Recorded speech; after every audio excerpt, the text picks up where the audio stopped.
Que t'has dormido, cariño. Repetiremos hoxe o desta noite?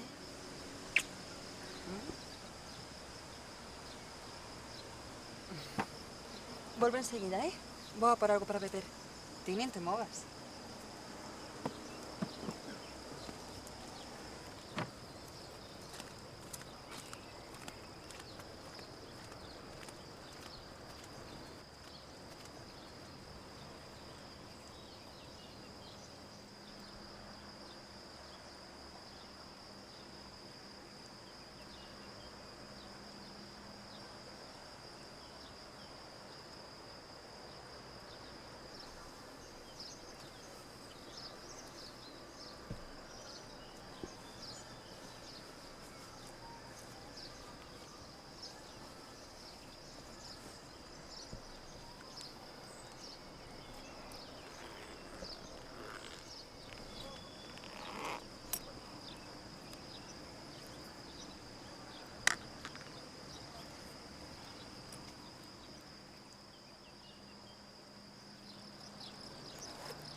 Como di?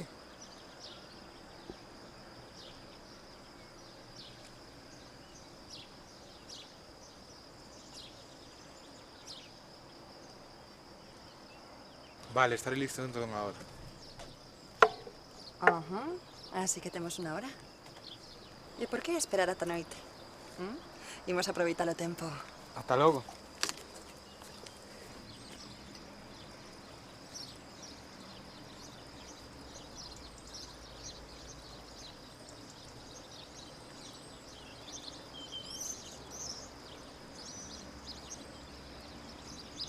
Epa, epa.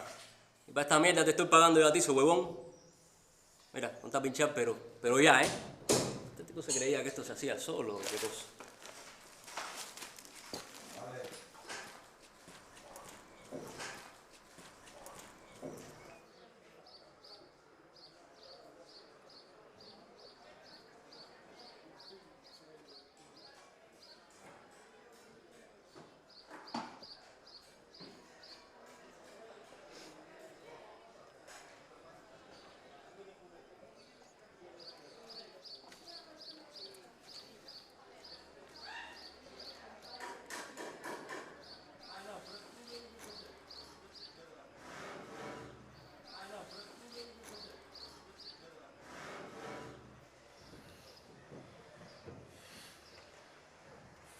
¡Fillo de gran puta!